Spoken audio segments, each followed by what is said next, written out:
Hello বন্ধুরা, আপনারা দেখছেন বেস্ট অপশন। বন্ধুরা, আজকের এই ভিডিওতে আমি আলোচনা করব এলআইসির জীবন লক্ষ্য এবং পোস্ট অফিসের সুকন্যা সমৃদ্ধি, এই দুটোর মধ্যে কোনটা বেটার। তো চলুন এক এক করে বুঝে নেওয়া যাক। তো এখানে হচ্ছে জীবন লক্ষ্য। নাম শুনে তো বুঝতেই পারছেন জীবন লক্ষ্য। আপনার জীবনের যাই লক্ষ্য হোক না কেন, আপনার সন্তানকে নিয়ে সেই লক্ষ্যটা এই পলিসিটা পূরণ করবে। জীবন লক্ষ্য, হ্যাঁ, এই পলিসিতে আপনি কি কি সুবিধা পাবেন? তো সেটার জন্য আমাকে ছোট্ট একটা উদাহরণ দিতে হবে। মনে করেন আপনার ছোট্ট একটা পরিবারে ছোট্ট একটা কন্যা সন্তান আছে, যার বয়স মাত্র ১ বছর। হ্যাঁ, আপনি আপনার কন্যা সন্তানের জন্য একটি পলিসি নিলেন জীবন লক্ষ্য। ৫,০০,০০০ সাম অ্যাসুরড ২০ বছরের জন্য নিলেন। আপনি ঠিক করলেন যে ২১ বছর বয়সে যখন আপনার মেয়ের বা আপনার কন্যা সন্তানের ২১ বছর বয়স, তখন আপনি ১০,০০,০০০ টাকা যেন আপনাকে দেওয়া হয় এলআইসির তরফ থেকে। তার জন্য কি করতে হবে? পলিসিটা নিতে হবে। আপনি পলিসিটা নিলেন, দীর্ঘদিন চালালেন। ঠিক ৫ বছর চালালেন। চালানোর পরে আপনার একটা দুর্ঘটনা ঘটে গেল। হ্যাঁ? দুর্ঘটনা ঘটে গেল, সে সময়ে এলআইসি আপনার পরিবারকে কি দিবে সুবিধা? হুম, ১ম, যে আপনি সাম অ্যাসুরডটা নিয়েছিলেন,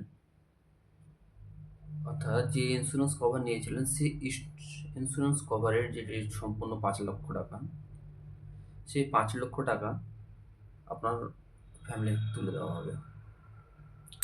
এবং আপনার যে কন্যা সন্তান আছে, সেই কন্যা সন্তানের পড়াশোনা খরচ বাবদে প্রত্যেক বছর এই সাম অ্যাসুরড যে ৳৫,০০,০০০ ছিল, এর ১০% আপনার কন্যা সন্তানের পড়াশোনার বাবদে আপনার নমিনির হাতে তুলে দেওয়া হবে।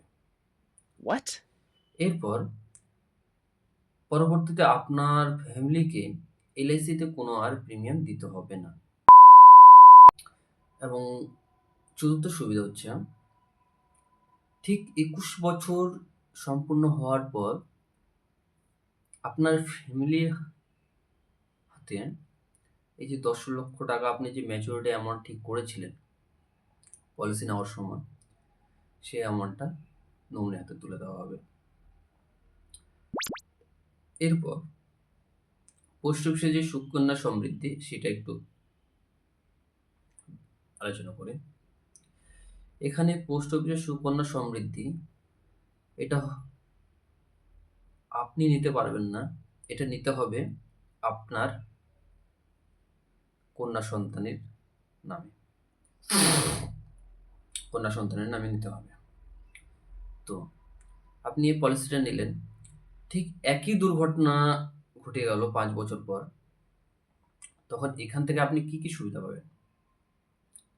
এখান থেকে আপনি সুবিধাগুলো যে পাবেন,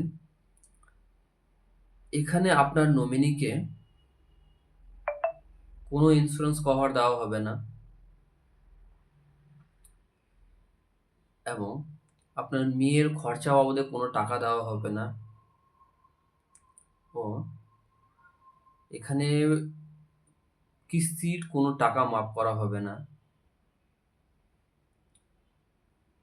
শেষ, আপনি যা জমিয়েছেন, সে জমানো টাকার উপর আপনাকে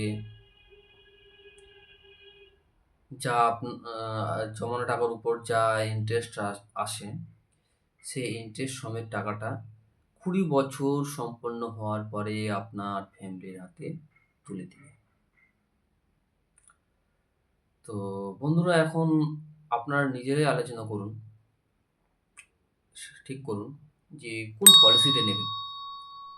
জীবন লক্ষ্য না সুকন্যা সমৃদ্ধি? আপনারা যদি চান যে আমি এই জীবন লক্ষ্য পলিসি নিয়ে এবং সুকন্যা সমৃদ্ধি পলিসি নিয়ে আরও ডিটেইলস ভাবে আলোচনা করি, তো অবশ্যই আমাকে কমেন্ট করবেন। তো থ্যাংক ইউ বন্ধুরা, ভিডিওটি সম্পূর্ণ দেখার জন্যে। ভিডিওটি যদি ভালো লেগে থাকে তো অবশ্যই আমার চ্যানেলটিকে সাবস্ক্রাইব করবেন এবং শেয়ার করবেন। ধন্যবাদ।